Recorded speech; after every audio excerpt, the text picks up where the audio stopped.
Hey everybody, this is Eric for Planting Seeds for Life, and I am back with another installment on the Friday Faith series. Today we're going to talk about Enoch.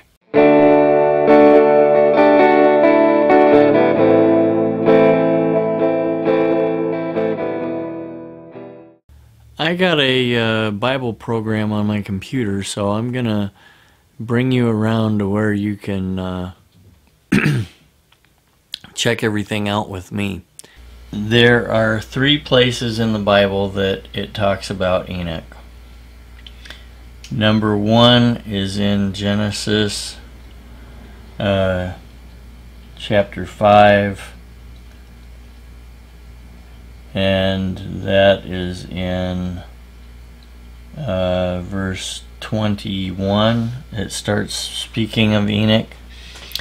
Enoch lived 65 years and begat Methuselah, and Enoch walked with God after he begat Methuselah 300 years, and he begat sons and daughters.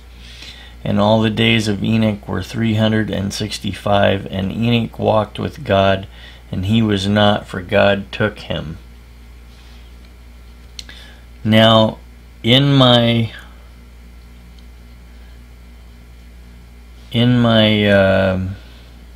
search here, I came to a root word, and it's for Enoch, and it says to initiate or discipline, dedicate or train up.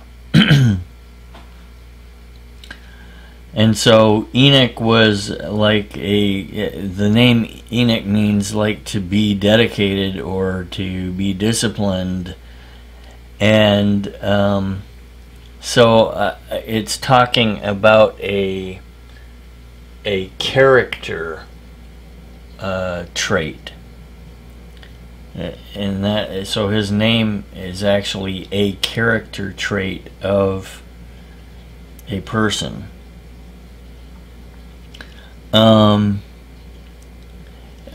Also, it talks about Enoch in where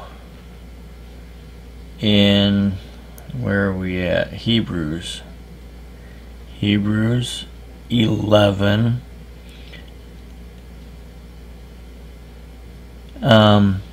By faith Enoch was translated that he should not see death, and was not found because God had translated him. For before his translation he had this testimony, that he pleased God.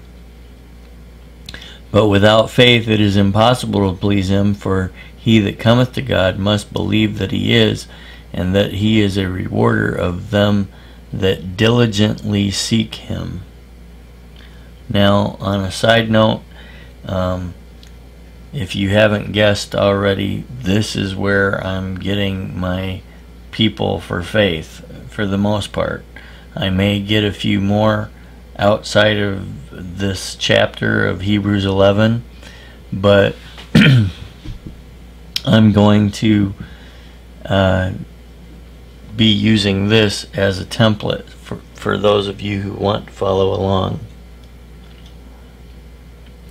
And anyway, I just found the word diligently as a kind of a character trait too. Diligence is something that people have when they are going after something. Now, the third place that it talks about Enoch is in Jude, and there's only one chapter in Jude, and it's Jude 1:14. And Enoch also, the seventh from Adam, prophesied of these, saying, Behold, the Lord cometh with 10,000s of his saints, to execute judgment upon all, and to convince all that are ungodly among them of all their ungodly deeds which they have committed, and all of their hard speeches which sinners have spoken against him. Now I'm gonna pull this screen up. I don't know if you can see it. I typed this out myself. Enoch means dedicated, and I went and looked up the definition of dedicated. Dedicated is a person devoted to a task or purpose, having single-minded loyalty or integrity. Synonyms include committed, devoted, staunch, firm, steadfast, resolute, unwavering, loyal, faithful, and true.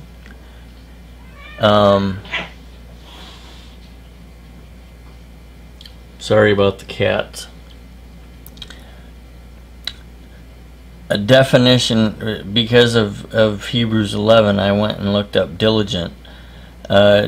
Diligent is having or showing care and conscientiousness in one's work or duties. In other words, they're a go-getter.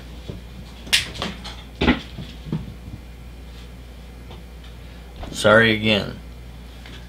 A prophet is a person regarded as an inspired teacher or proclaimer of the will of God. And I put the word bold there because I think it applies to Enoch.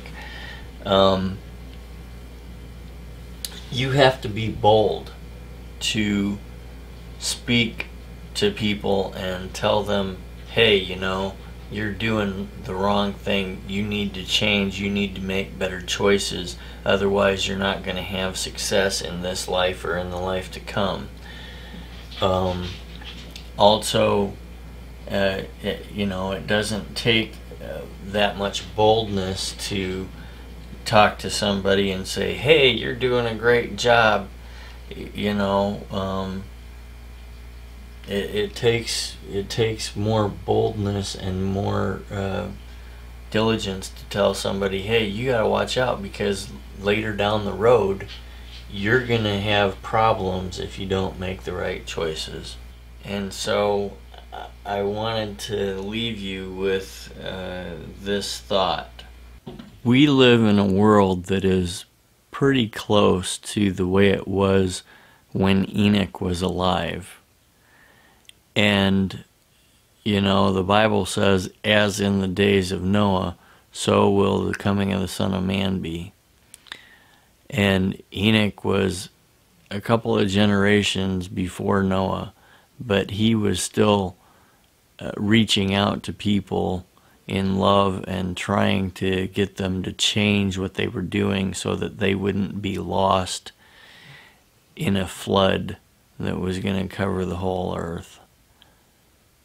Now,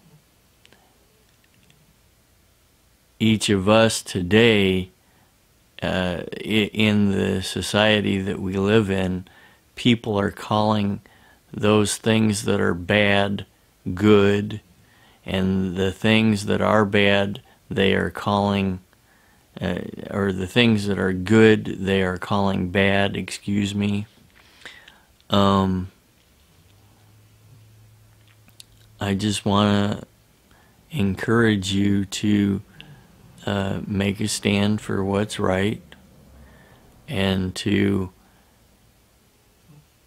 be able to tell your neighbor if you see that he or she is going over a cliff, or going to be going over a cliff, that, hey, there's a cliff up there. You need to watch out. The choices that you're making right now are going to affect whether you go headlong off the cliff or not. And that's just I guess what I wanted to say is that's not just in the spiritual, that's also in the physical. Anyway, that's my 2 cents for the day. Thanks for watching. God bless, and see you next time.